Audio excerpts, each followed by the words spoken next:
Now you know. Airtel Tigo. Life is simple. And Lydia Contraceptive. With Lydia, you truly decide.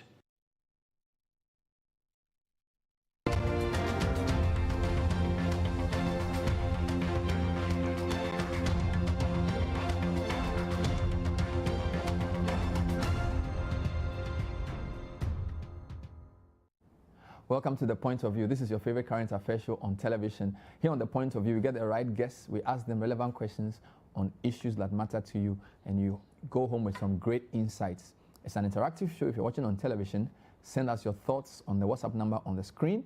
And if you're watching on any of the social media platforms, Facebook, Twitter stream, or even Instagram, please feel free to contribute to the discussion.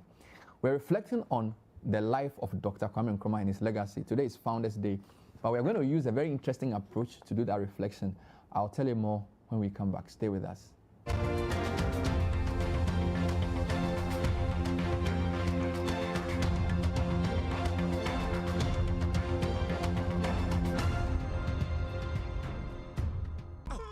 Morning. I just sent you Airtel Tigo money from my new number. We delivered 2 healthy kids last night. Congrats. Have you heard? Kwesi has 2 kids.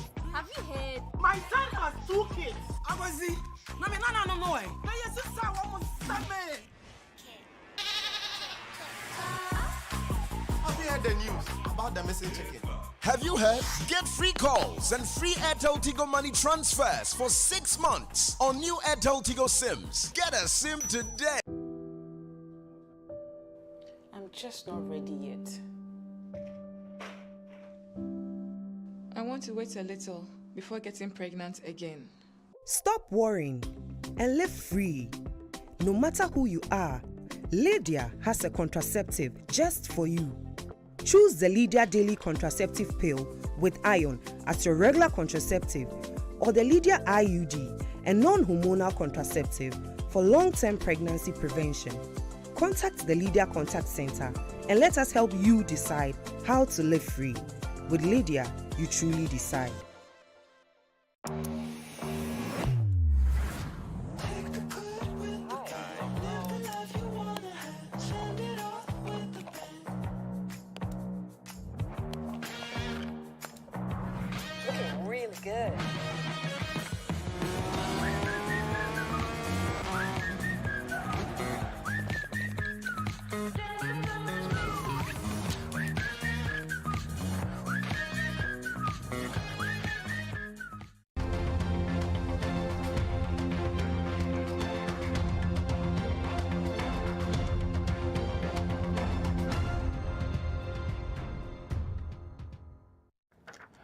So today on The Point of View, we're going to speak to 2 authors of 2 very insightful books on the life, not just of Nkrumah, but on the state of Africa and Ghana as a whole. In studio, I have Dr. Lloyd Amoah, who's the author of 5 Ghanaian Presidents in China, Patterns, Pitfalls, and Possibilities. Professor Lloyd Amoah is a senior lecturer at the Department of Political Science of Legon, and also the director of the Center for Asian Studies. He's the founding director. Founding director, Center for Asian Studies. Prof, great to have you. Thank you, Bernard, as always. Long time. He forced me to read this book in a very short time. My apologies. No, it's good. It's a good discipline. Right. I also have Eric Atta-Sonno. Eric is an engineer who's now become an author. This is, I think, his 4th book, if I'm not mistaken. Kwame Nkrumah is the title. Africa's Man of the Millennium, an attempt to unravel the leader who probably we never understood. Eric, good to see you. Nice to meet you. Great. Now, I want you to get these books because I've read portions of them and they're really insightful. They document a very important part of our story. So let me start with Dr. Lloyd Amoah. You launched this in July. Yeah, last 2 months, I guess. 5 Ghanaian presidents in China. Right. Of course, today is Kwame Nkrumah's day. We'll come to Nkrumah. Right. But what is this about? What were you trying to say in this book? Well, this year marks 60 years of Ghana-China relations. Okay. And in the last close to 20 years, I've been a Asian kind of specialist, if you like. And it became important for me to try and document the interactions between these 2 parties. Also because Ghana, south of the Sahara, or Ghana, when it comes to Black Africa, is the country with the longest relations with China, Wow. Apart from Egypt. Okay. Right? So the interaction between the two parties are very, very important. And I felt that it was important to document what had happened so we can understand. Of course, China has become an important player geopolitically. And so the first country that, entered into diplomatic relations with China and how it is gone about that interaction becomes pertinent going forward, And so I decided that this book had to be written. And of course, it took quite a time. So 60 years, yeah, 5 presidents. Yeah. So, who are these 5 presidents? So the strategy was, in terms of background, I look at the First Republic from Nkrumah right down to Liman, right? So those aspects present the framework, or the framings and the background. And then I go into the Fourth Republic proper. So the 5 presidents represent the 5 presidents so far of the Fourth Republic. Rawlings. So we are looking at Jerry Rawlings, we are looking at Kufuor, we are looking at Mills, we are looking at Mahama, and now Nana Addo Dankwa. Oh, so there's even Nana Addo here? Yes, it's in there, yeah. 5 presidents, yes, and China. Yes. 60 years. Yeah. Very interesting. But you condensed the First to the Third Republics into one. In a sense, kind of allowed the current moment, to kind of segue into the earlier parts. Because those periods provide the framework. You can't understand how we went about China or Asia or engage these people without understanding what happened during Nkrumah's time, and then what happened during Buzier's time, and then what happened during Achampon's time, and then even to Liman. So all these phases have an impact on how we began to engage China in the 80s, right? But it will seem as if the foundations of those relationships were laid by Nkrumah. No, Nkrumah laid them, undoubtedly, yes. Do you talk about that? I do that very extensively. I mean, Kwame Nkrumah, had begun to think about China and Asia even before independence. Okay.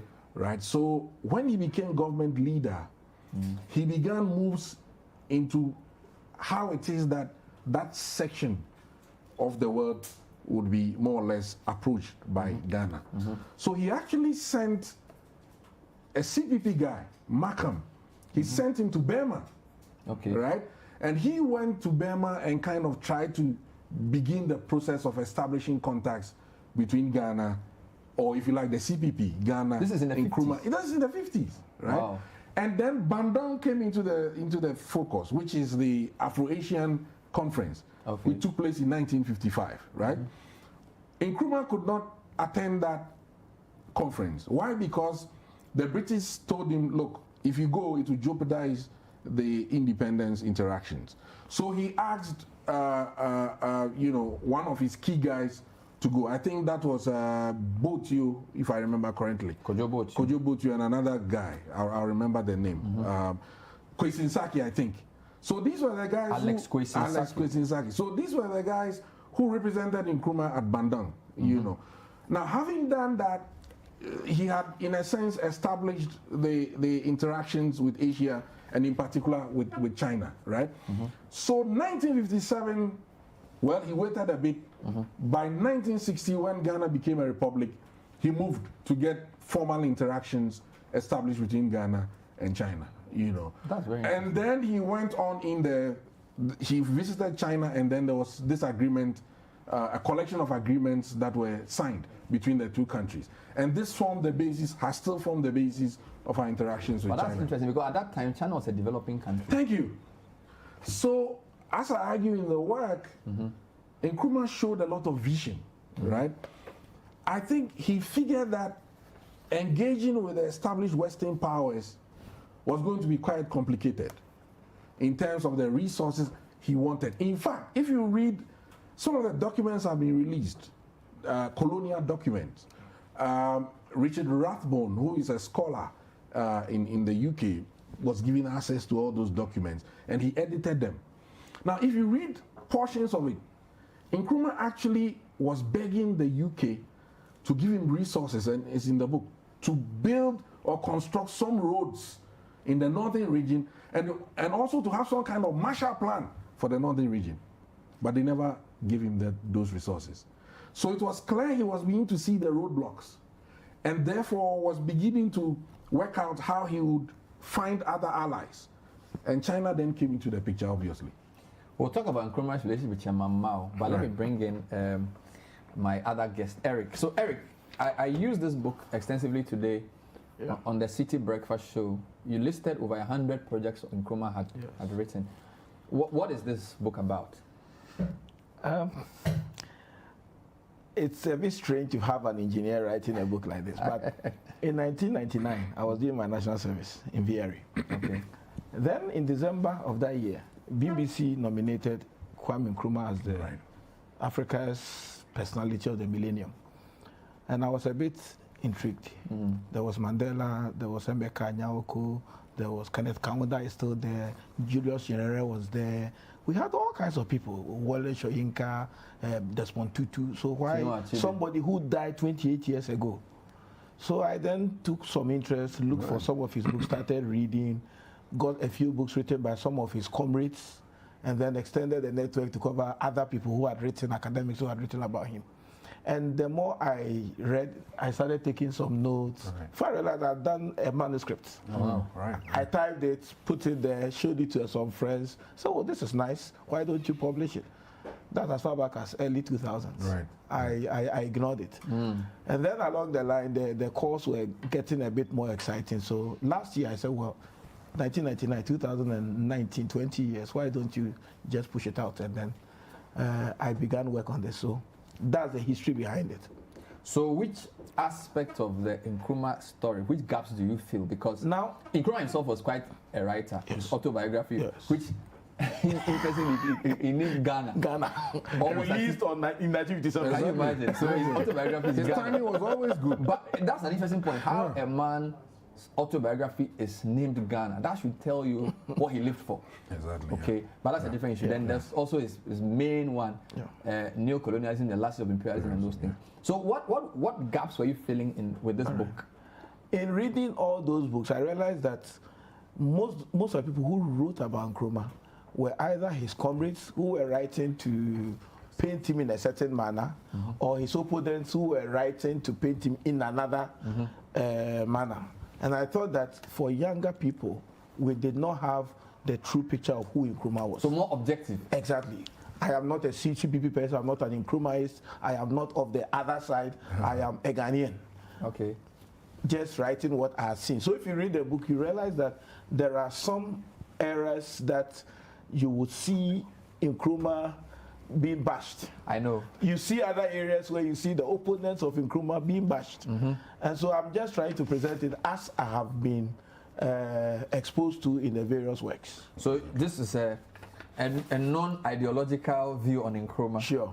One of the things I would want you to talk about is the coup. You wrote some interesting things about the coup, and also you listed his projects. Yes. Because we are in a political era. Infrastructure. I was surprised that the man died in 1972. He left office in 66. Yes. We are in 2020. A lot of the projects that you listed there are still around today. Yes. And in the sectors in which he put those projects, they've not been vetted. Yes. But we'll come to that. So today is Founders Day. Yes. What do you think Nkrumah's legacy is, as we reflect on him? I think that Nkrumah's greatest legacy for me is his policy decisions. Policy decisions? Policy decisions. Okay. If you read, I don't know whether you've had the opportunity of reading the 7-year development plan. I have not seen the original document, but what I've seen is a 250-page document which he presented to the parliament. And when you read it with all the projections he was making, you ask yourself, how could a human being come up with something like that? But it showed the seriousness with which he took the development of our country. You look at the accelerated development plan for education and all of that. You realize that he realized he had inherited the country which was bankrupt as far as the economy was concerned, as far as education was concerned, as in various aspects. We were 4 the colonies brought together. There was a colony, there was Ashanti, there was the Northern Protectorate, there was Transvolta. He needed to bring us together as one unitary state. And the way and manner he went about it, trying to use culture, trying to use all kinds of means. I mean, his policy decisions were just top-notch. And for me, that is the key thing. We could talk about infrastructure, we could talk about certain other things, but I think that the bedrock of all of this is his policy decisions. A lot of times when people discuss leaders in Ghana, they want to look at the visible aspects of what they built. Roads, schools. Some argue that actually Nkrumah's lasting legacy was his ideas, not even the physical things he built. Lloyd, what do you think about that? Yeah, I think that that's an area we've not been looking at. Nkrumah decided to engage with the deep, ideational questions of the period.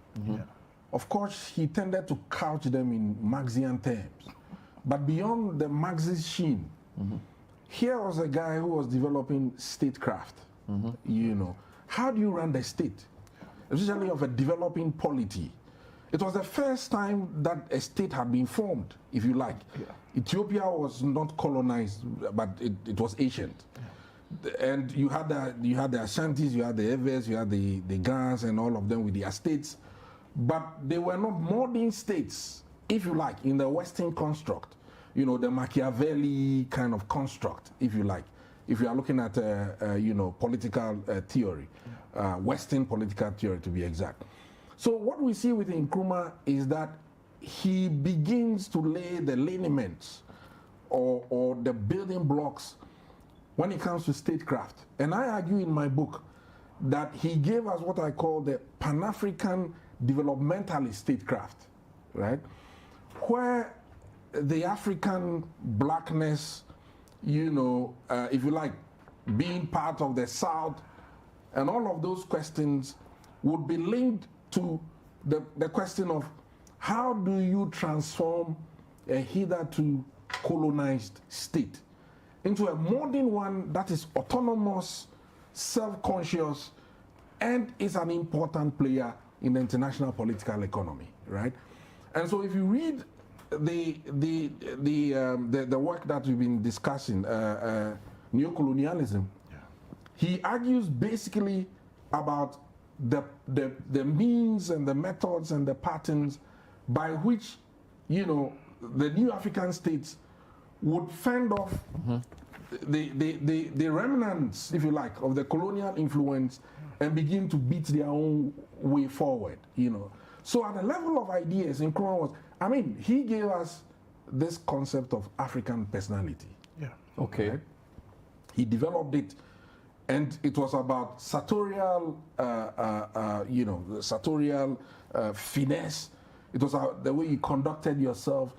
It was the idea that we could win at sport. So athletics, football, and all of those questions, And then he even also, the other thing that for me is important, how does the state function when it comes to policy, right? Because at that time, the East-West dialectic, or if you like, the East-West confrontation, that was then encapsulated in Marxism and liberalism, especially on the other side. The liberal side was arguing that the state should not be seen as directly being central. involved in business, for example. The state should not be interventionist. Yes. Right? And Nkrumah was trying to challenge that and argue really that the state mattered. What we call in political science the developmental state idea. And in fact, it is this developmental state that Japan, China, Korea, Malaysia, Singapore, and the rest have used and transformed. And he was telling us, look, you need the state. The state has certain characteristics, it has certain strengths. You need to be able to leverage those. Directly. Not just the private sector. The question was, how does the private sector and the state interact? Which is interesting because if you come to Eric's book from page 178 to almost 4 pages, 183, that's about 5 pages, you list all, was this all or some of the things Nkrumah did? These are some. I mean, viewers, I don't know if you can put this on the screen later. The key things. Construction of motorway, Tema Harbour, Atta-Sonno Dam, Atta-Sonno Town, establishment of VRA, North Kaneshi, Kanda, Laboni Estates, Accra International Airport, Peduasi Lodge, Atomic Energy, Standards Board, Academy of Arts and Sciences, CSRI, BRRI, PGRRI, FORIC, FRI, Food Research, Animal Research, Oil Research, all the 11 institutes. CRIG, Adobe Bridge, KNUST, Cape Coast, these are universities, Upgrading Legon, State Construction, Komfanoche, Kolebu, Cocoa Marketing Board, School of Law, Medical School, PNT, and the factories are about 45. Yeah, the factories under Okehawk. Yeah. And a lot of this is state. Yes, they were all state. They were all state owned. And don't forget, when the NLC came into power, and then was subsequently followed by the PP, the argument was that these, of course, there were some problems with these state, SOEs, if you like. But when you look at the literature, the scholars are indicating that most of these, about 90% of these, were viable, but they were essentially sold off for ideological reasons. Yeah. In the PPP period, and also in Jerry Rawlings' period, with a so-called Diversity implementation. But that's funny because Rawlings was PNDC stroke NDC. Yes. We know it had other forces, but to think that the last frontier of state enterprise Nkrumah founded will be sold off under... Yeah, it was the World Bank, IMF seduction and conditionalities. I think the regime was playing a very, complex game. It had to maintain power, and it had to get the economy back on track. And the Washington Consensus and its conditionalities was saying, look, you got to become essentially neoliberalized, which means you have to get rid of these entities. Yes. And so they decided to sell them. It was ideological suicide.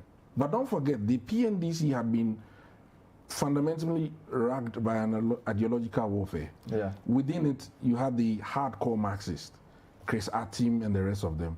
And then you had those who were a bit kind of trying to balance the equation. You had people like Akwesi Botwe and Obed Asamoah and the rest. But the latter one, the guys who were trying to say, look, let's deal with the West and see what we can squeeze out of them, right?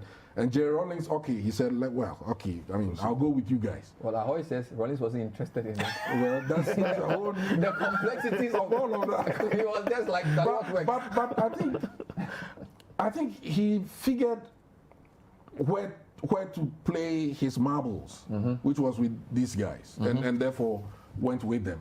So, and this is the irony of where we are now. We are fundamentally still highly neoliberalized. But now with Nana Addo and also with Kufuor, ironically again, these guys are the liberal guys, but they are now almost taking the state and trying to use it. Look at these responses to COVID-19. Free water, free electricity in Ghana, free SHS. Under people who believe in the market, free SHS. So I think Nkrumah has won the debate. You think eventually? So? And the basis of this, yes, he's won. That we are going back to the his state. Opponents are going back. Yes, they are going back. You think so too? Yes. Nkrumah has won the argument. Now it's interesting. I wanted to ask you a few things around the projects. It seemed as if when we went through the projects, most of the things he started still exist. Yes. Tema Harbour is still there. Yes. Motorway is still there. Did you research? Is motorway there? I mean, motorway is still there. Or even the hotels. Continental is still there. Right. I mean, if we were to compare him to other leaders, is it a non-contest? Other leaders here? In terms of in Ghana, in terms of projects and things done? I really would doubt if any leader would try to compare with Nkrumah. 19 years of Rawlings? Still not much? No. How many years did Nkrumah have? Just to be sure. Nkrumah was 51 to 66. It depends on when you count, whether you count it from 57 or 51. Was head of government business. Yes. But essentially, like independence was 6 years. Yeah. And then independence to overthrow was 9 years. Yeah. So essentially 9 plus 6. Yeah. 15. 15, yeah. That's a long time. Yes. So the only person you can actually compare is Rawlings. Kufuor had 8. Yes. That's half of Nkrumah. Yes. Yeah. So what if you put Kufuor and Rawlings together? Does Nkrumah still beat them? I think because Rawlings is 19, Kufuor is 8. That's 20. You must juxtapose this with the country he inherited. We started off without a country. Yeah. And so you then needed to build the country. Okay. Set up institutions. and ensure that the country was moving. That From itself, scratch. that itself was work. You cannot discount that one. But these other leaders inherited a country. Forget about whether the economy is good or not. They inherited the country. So there were structures in place. There were structures in place. Right. So you're saying Nkrumah's work was harder? I think so. I think In so. fact, there's a story told And you need to also appreciate even the way we got independence, with all the fights. We'll take a break. Some people say Nkrumah had more resources. So if you compare him to... So there are two things. Nkrumah had a more difficult task, but some say he had more money. We'll look at that. We'll also come back to his relationship with some key people, Lee Kuan Yew, Mao Zedong, the Americans and things, and try and see what lessons we can glean from this. This is the point of view. Stay with us.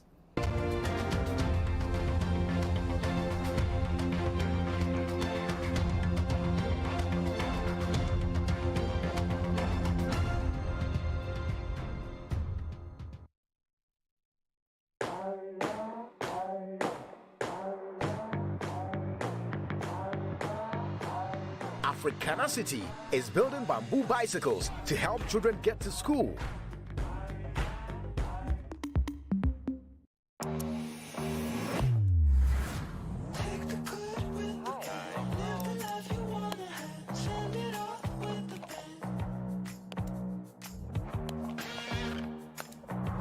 Looking really good.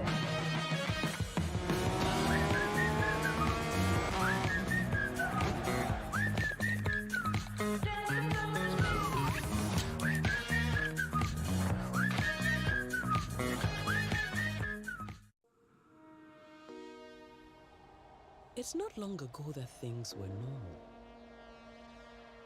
Good friends could meet for a good drink and share good times. And then everything changed.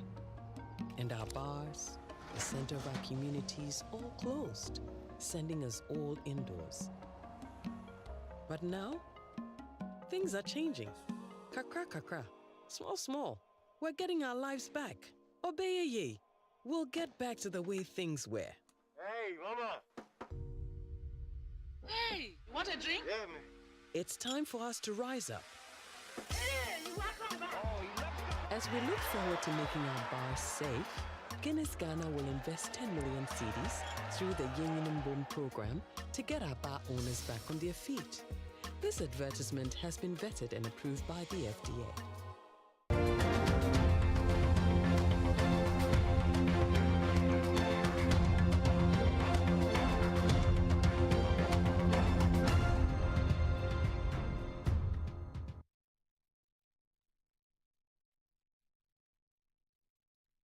Welcome back to The Point of View. Today is a holiday edition. It's Founders Day. Actually, it's Nkrumah's Memorial Day. It used to be Founders Day. Now, Founders Day is August the 4th. Today is Nkrumah Memorial Day. And we're discussing that with Eric Atta-Sonno. Eric is an engineer and the author of the latest book on Nkrumah. And this is it. It's called Kwame Nkrumah, Africa's Man of the Millennium, an attempt to unravel the leader who we probably never understood. So it's basically saying we misunderstood the man. And then this book was launched when? It's just coming out. It's just coming out fresh. Wow, nice. Fresh from here. This one from Dr. Lloyd Amoah, July. I think it was launched mid-July. Yeah. 5 Ghanaian presidents in China. I'm interested in Nkrumah for today. So let's come back. So you're saying that nobody can compare to Nkrumah in his track record. Both of you agree. Now I'm going to. I think that no Ghanaian leader can compare to it is fair to evaluate every Ghanaian leader on its own merit, On his own merit, rather than trying to compare. But we have to compare. Why can't we compare? There should be basis for comparison, but not. So I'm giving you the basis. Yes. Economic development.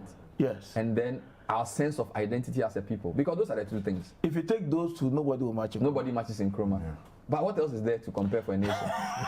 You compare because you have to feel as a people. Right. And so in sense of national identity. But he was talking about developing the African personality and all of that. Nobody has ever given us that sense of personality beyond Nkrumah. Well, the other point is the world changes, it switches. So now, for example, we are in the cyber world, ICT and the rest of them. Yeah. So we can judge these new leaders. How are they plugging in? Right? We now have COVID. It's going to be a new COVID reality. How are the leaders going to plug in? The question of the environment. Look at water. Water is going to be the new oil. How are we preparing for that? You can't bring Nkrumah into that dynamic. But did he lay the foundation? I mean, for example, if you read his speech on when he commissioned GAEC, or when the Kosovo Dam was handed over. Yeah. He has some very interesting ideas about science. If you take all the leaders and you say statecraft, Africa policy, foreign policy, you can compare them. Yes, that's what I want you to do. And all of them, Nkrumah wins? Yeah, I think. Is there any area he doesn't win? Statecraft, economic development, national identity. There probably will be an area for me, which is governance. Governance. I think that he got a bit too personal when the attacks were coming. At a point, he got a bit too personal. Some of the legislations that went through Parliament, if you go through them and read them, they are horrible. I agree. The Constitution of 1960, 25 pages. You look at 25 pages. No, there was you go through it doesn't come anywhere close to what we have. So in governance, you would fault him a lot. But well, if you want to go into the background, you will say probably there was a. So when you talk of governance, talking about freedom to express yourself. Yes. I mean, accountability. Amartya Sen says development is freedom. Yeah. I'm not sure if I agree entirely, but his basic point is that if you make people free, that's the best. Because some people say Chinese are not free, but they are economically developed. And we are here saying, so what do you want? Do you want democracy or you want economic development? Right. So, development is freedom. Yeah, and that's what MPP says. But can you have both? Because some people feel that the freedom leads to a lot of indiscipline and lawlessness. So look at the airwaves, look at the indiscipline. So sometimes you need to hunker down and limit people's freedom, give them some of the building blocks of a nation first, so allow them to be free. So there's that argument too. And if you look at the developing countries, those that have really sustained their development, they go by that approach. As in when you start, you need to build. They don't give themselves unfettered freedom. It's true. They develop, and then when they have developed, then they bring up all these. When you say that, then it means Nkrumah was right then in his governance, because if you are saying that South Korea, Singapore, China, everybody else had to. It's the way it played out. Because you go to some of these countries you are talking about, they may have very draconian laws, but they don't play out like in that manner. What do you mean the way they play out? If you look at there were legislations that were passed, National Assembly Disqualification Act. Okay, I think it was passed in 1963 or 64. You miss an MP misses sittings for 20 days, you are out of Parliament. There was PDA. PDA allowed anybody to be detained or arrested for any reason that the system determined preventive detention. So you are an MP, very loudmouth MP. You can be taken out for 20 days. On the 20th day, they go to Parliament and say you have not come for 20 days. You are meanwhile, they are the same people who detained you. So there was a sense in which there was a bastardization of the institutions in a way that was morbid and free for all in a sense. So but of course when you come to the Fourth Republic, you don't find that. You see, and the leaders that have come have been tied to it in a sense. They can't go all out on their whims. And that's why Nkrumah obviously, comes up short. If you go into the, I'll get you a copy of that constitution. When you read, it gives special powers to the first president, who was named in the constitution as Kwame Nkrumah. The constitution never said. His name is in the constitution. Yes, the constitution never indicated when the next election would take place. There was no term. And then he changed the flag of Ghana. There was no term in the constitution. Which flag? To the CPP one. The flag was red, white, and green. Exactly. It wasn't red, gold, green anymore. Yeah. Which of the constitutions did you do this one? The 64 one. When we went to one party. So on the governance, but he was taking us the to a different 1961 was better than the 64. And because the 64 was one party constitution. One party state, yeah. But the 61, which was still multi-party, was dreaded. Some people say he had every power to do anything in the name of the people. In hindsight, would that have been better for us? Where? Which one? One party. Because we are saying that, like, the commentary today is that there's too much division. NDC and NPP is not helping us. That's right. And that the sense is spread across all parties. I think his main error in my reading is the legislation of the one-party state. Okay. He should have played it like Lee Kuan Yew. Lee Kuan Yew, the People's Action Party, essentially, Singapore is a one-party state. Yes. But how has he forged that? they go to elections and none of the other parties can beat them. So they'll be winning every election. They are allowed to run. Yeah, you can run. But see if you can beat them. Because they deliver. You know, they've had a succession of leaders. Lee Kuan Yew, Good Chok Tong, you know, now Lee Hsien Loong, all the guys, solid. So you just can't beat them. Even when you look at Japan, the Liberal Democratic Party has been powerful. But Lee did certain things. So for example, here in Ghana, we had all the various ethnic groups. Yeah. If you look at the way Lee sort of dealt with certain groups, there are the Chinese, there's the Malays, and then there are the minority. There are minority groups. There's a lot of writings around how draconian and discriminatory his policies were in building that system. But I think in the long run, he managed to forge them together. But the Hans, the Chinese, obviously are the more dominant, right? But the Malays, the Indians, and the rest of them have a place in the Singapore, if you like, equation. In a way that there are guarantees for them. Now, Lee Kuan Yew, for example, ensured that his son, who later succeeded him, could speak Malay. You know, and so the connection. But imagine if an African got his son to be president after him. No, it was down the line. All of you, right? And say, oh, he's made a country is not monarchy. Well, but the point is, was it competitive elections? Did he go stand and win? But they will say all kinds of things. Even in Ghana now, imagine if Akufo-Addo's son you know why? wants to run for president. Because there's a lot of moral shortfall. Our leaders have a moral problem.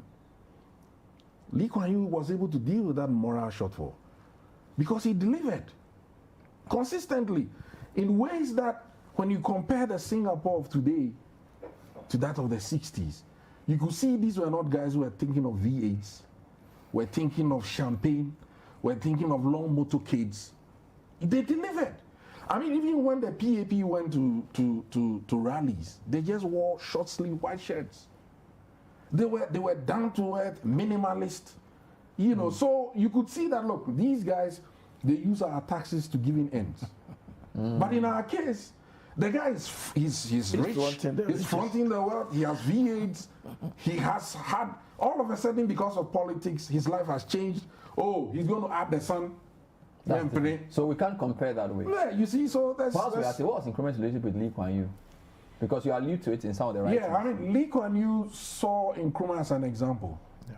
And a Ghana that was on the upswing. And Ghana was far richer, our economy was doing well.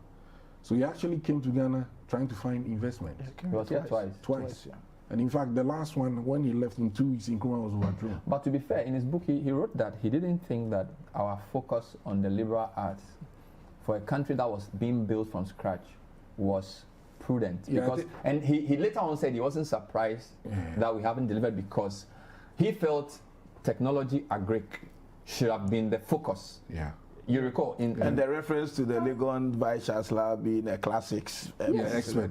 That if you want to build a country from scratch, whilst ideas are good, to build you need engineers. You need he had that sort of. Yeah, I've argued that is the worst bit ever when it comes to Lee Kuan Yew's corpus. It's the worst argument he made. But he's right. No, he made it from an ignorant. But he's right. No, I'll explain. An ignorant standpoint. Really? Nkrumah was looking at Ghana's development along many axes. There was the liberal arts, there was science, there was technology, there was agric, and the rest of them. You know, so simply looking at Professor Abraham as a classicist and saying that, you know, why do you have your best in the classics? In fact, Lee Kuan Yew's own existence is a contradiction of the statement he makes. Lee Kuan Yew was a lawyer who scored the first in Oxford and transformed Singapore economically. So it's not the subject, it's the mind. But Lloyd is from classics. Yeah, it's the same, basically. I study the classics. But you see, you can explain this argument and say, if you go to China, most of their provincial leaders have a science or engineering background. But who are the guys who transformed it? You should read the autobiography, or the biography of Mao, and read that of Deng. Deng was basically unschooled. Deng Xiaoping. He never went to any big university. He learned on the job. He was the one who figured China should go that way and provided the aphorisms. So your point is that the ideational leadership must come from these so-called abstract thinkers. Yeah. And then the execution will come from the navigationists. We can say these guys can come in, but not exclusively. Because you're an engineer, and you've written 4 very good historical materials. He's done well. I like him for that. So there's this idea that engineers should build a country. I've heard Kenneth and Co make that point, that we should get more scientists and more engineering people. What's your take on that? That is the truth. You see, we have relegated all we call it STEM, science, technology, engineering, and maths. We've relegated to the background. In recent past, we've started making a bit of noise about it. But the truth of the matter is that if you go to the countries that are developed, it is these things they have used. Germany is the most classic example you can ever cite. You go, everybody does anything for himself. Your tap breaks, you don't call a plumber. He knows how to just pick some tool, blah blah blah. He's done it. It is ingrained in the development of the people. Here, it is not like that. We tend to have made the whole system a bit more grammar focused. So you agree with Lee Kuan Yew? I agree. You agree with Lee Kuan Yew? I think as an educationist, you need a balance. Okay. For example, what is balance? Balance is not balance between, instead of STEM, you need STEAM. Yeah, but where the A is arts. Okay. Right? But 4, so how can you have balance with 4 against 1? STEAM. Yeah, but the arts is many things. Okay. Many things. So you need that. Yeah, you need artists, you need actors, you need all of those. You need that. You know, for example, there would have been no computer science without philosophy. Really? Yeah, it's logic. Yes, that's true. True. It's logic. Yeah. And the capacity to argue. Yeah. Is to understand the laws of fallacies and the rest of them. You know, and economics and all the other disciplines. When you're educated and you read the highest, they give you what? A PhD. Philosophy. Doctor of philosophy. The philosophy it means you have earned the art of thought. Yeah. You could be an engineer. Yeah. But don't forget, when you take European civilization, the Renaissance, and then the Enlightenment, right? These guys were good at many things. Yes. Mathematics, language, writing, poetry, literature. That's what we did. You're right. I mean, the Greeks, okay, they still Greek civilization. Yes. They are okay. Modern civilization, I think, is Greek and Roman. Yeah. Right? But African too. But that's for another day. No, we can come to that. Yeah. Because on another program. Because in our educational system, Egypt, in our educational system, that's not taught. Yeah, so which is Aristotle, a big Plato error. Comes in and Plato studied in Black Africa. Herodotus and we should do a book on that. So what's because we think Greek and we build Roman. Right. That's what we do, right? So where is the African mindset? And did Nkrumah understand that? Don't forget, this was a guy who was issuing stamps with black African scholars. He had gone back into Egypt teaching whites, and those were the stamps. So he understood the Kemet and the Kemetic civilization and all of that. He read that guy was really a scholar. You know what he did? He studied everything. Yeah, he sent Abraham and Redu to go to Germany to look for the works of Atta-Sonno, who was a Ghanaian philosopher of the Enlightenment. He came from Axim and was sent because of slavery to Germany, was adopted by the king of Prussia.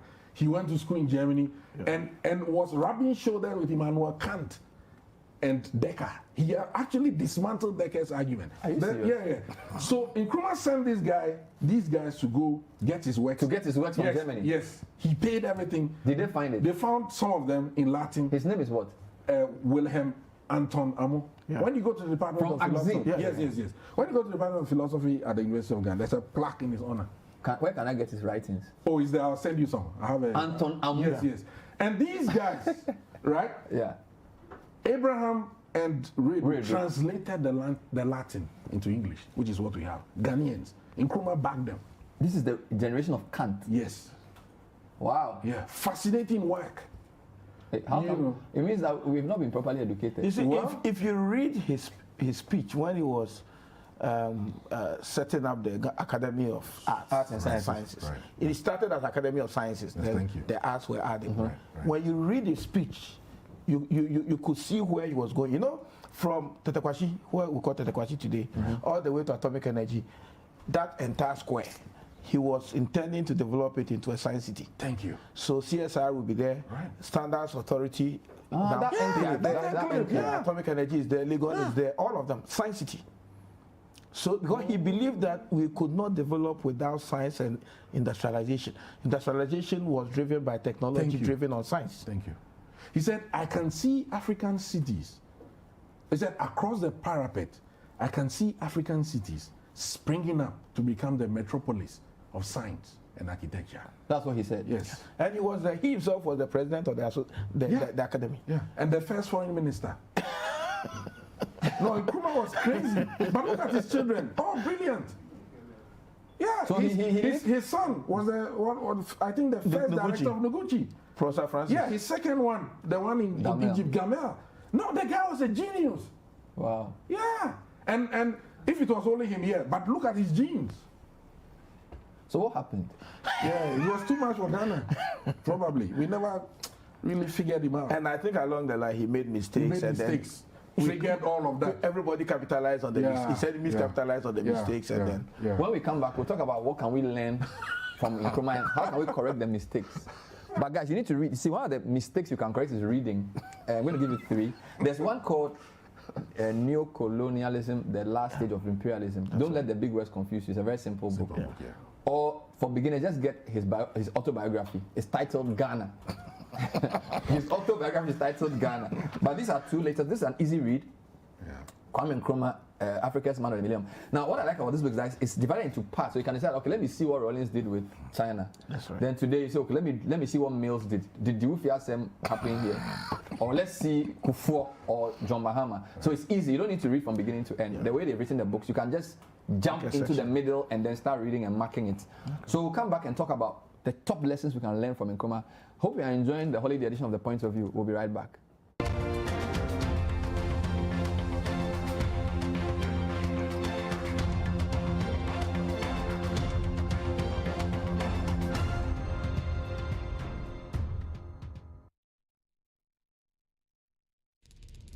Don't just watch, be wowed. Get fired up.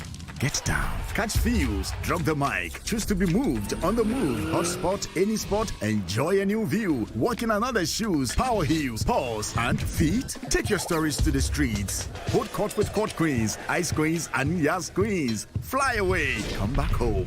And enjoy online entertainment on any screen. Sign up at showmax.com and change the way you watch. 'Cause I'm the new best thing. I'm the new best thing. Better than you've ever seen. I'm the new best thing. I'm gonna be the king. I bring that ching ching ching. Yeah, I'm the new best thing. I'm the new best thing. Discover new Silky Guinness Smooth.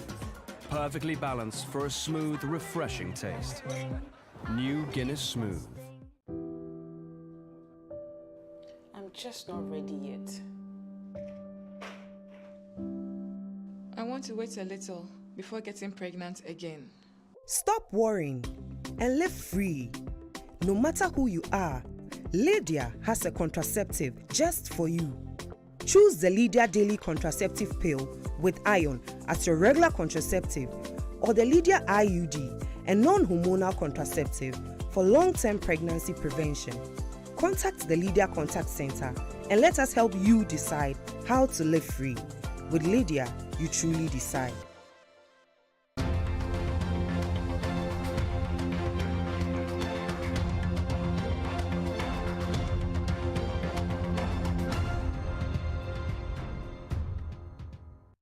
Welcome back to The Point of View. Today's edition is the holiday edition. It's called Reflections on Founders Day. Why do I keep calling it Founders? Reflections on Nkrumah. Today used to be Founders Day, but the Founders has been now moved to August the 4th, and today is Kwame Nkrumah Memorial Day. My guest, Lloyd Amoah, he's the director of the Center for Asian Studies. He's written a book called Ghana, 5 Presidents in China. Eric Atta-Sonno, Kwame Nkrumah, Africa's Man of the Millennium.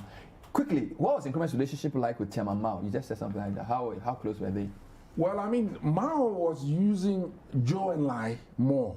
Who? Zhou Enlai. Who is that? He was the prime minister at the time.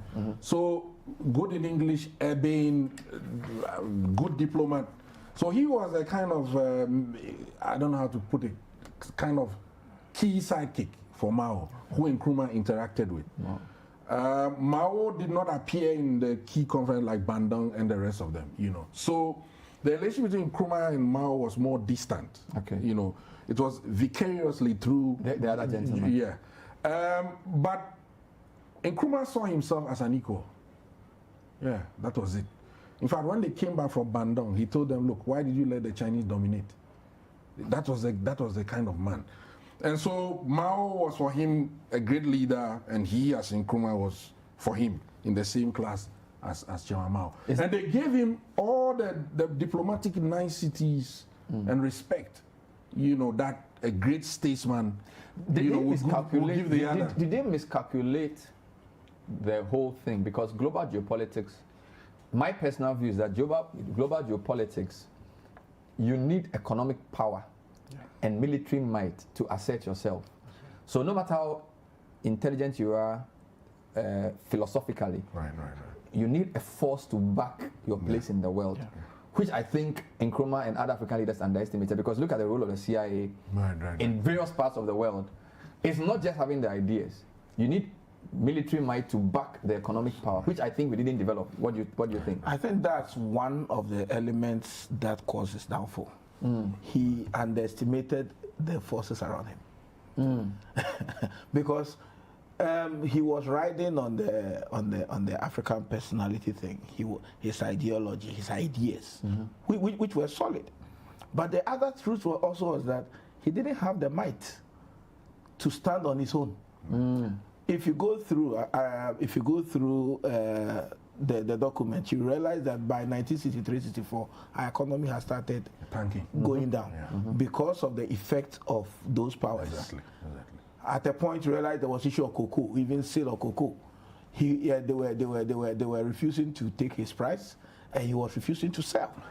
That's how you see all those silos he was trying to build. Built Ghana first. He famously said, the independence of Ghana is totally meaningless without the... Hindsight is always perfect, right? Yes. But if he had built Ghana into some sort of economic power haven, should that have been done before trying to unite Africa and trying to assert his influence across the continent, for example? I think he realized that he would never have that opportunity. I mean, if he wanted to get the country to that economic superpower level, you will never get there. And so probably was trying to work step by step. From 57 to 60, he was concentrated more on Ghana. Right, true. Then from 61 thereabout, he started pushing the Africa unity agenda. Essentially from 62 thereabout. And then 63, OAU was born. And so he did a bit of that. But I think there was a little over concentration on that one. And he was a bit blinded by the issues around him. Mazuri calls him a great African, but not such a great Ghanaian. Yeah, I go slightly in the opposite direction with my good friend, engineer, who's done well. You know, I congratulate you for that. You know, you are truly a Renaissance kind of man. Yeah.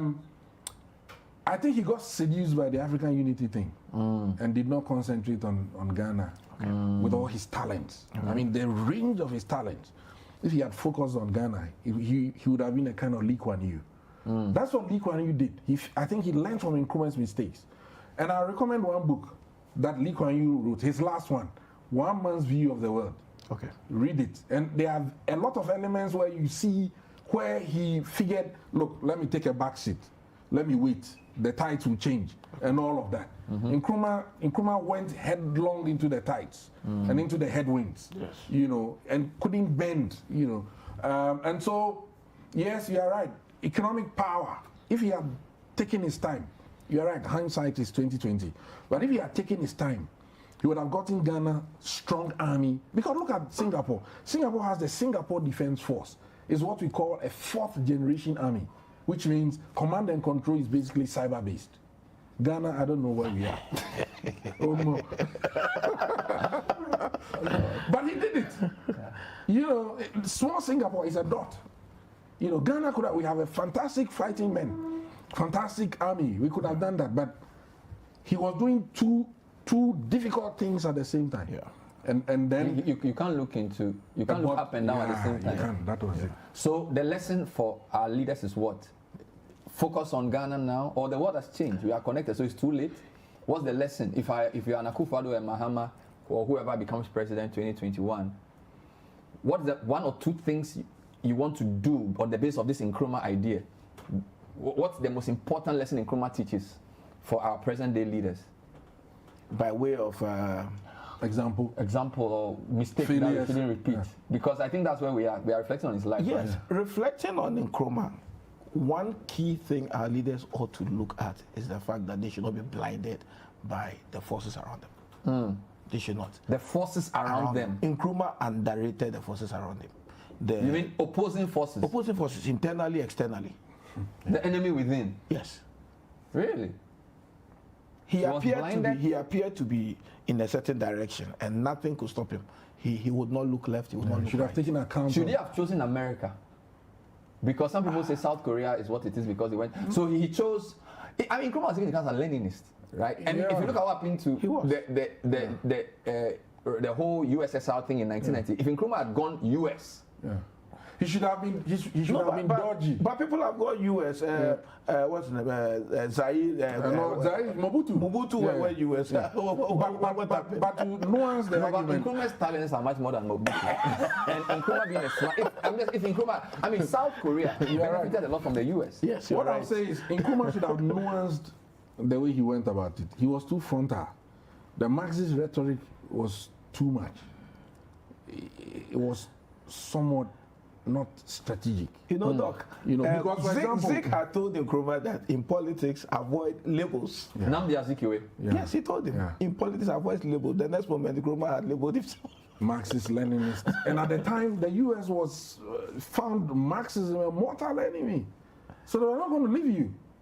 If they could crush you, they would. And even though at the time, US hadn't really asserted itself as a global power yet. I mean, after the war, they became clearly, but they sort of downplayed that influence for a few years. Yes. So he didn't play that well. It was the wiliness. He never got it. You have to be dodgy and smooth. He was a bit. Christ said, "Be wise as a serpent and harmless as a dove." My father told me that when I was leaving the house. Be as smart the first time. Be as wise as a serpent, but as harmless as a dove. He tried to hide behind the non-aligned thing and was hobnobbing both with the West and then no man can serve two masters. He went to America for Atta-Sonno and then went to Russia for we. All right. Well, it's our time. We can talk Nkrumah forever, but I think the key thing is this generation has to be serious. One of the ways of being serious is knowing your history. So read these two books because the most potent force of the oppressor is the ignorance of the subject. So you owe it to yourself to read. Get the books. I won't give you a free copy. Stop sending me WhatsApp. But where are they supposed to get it? It's on the screen. Oh, right. So you get it on the screen. Hanum Books. Yes. And Legon Bookshop. Legon Bookshop and Book Nook. Yeah, as well. So booknook.store and Hanum Books, EHANOM Books. Otherwise, go to Legon Bookstore. Which other store? Some other store. Or come to City. We'll give you some. But you pay. Exactly. My name is Bernard Avle. Hope you enjoyed the holiday edition of The Point of View. We'll see you next time. Bye-bye.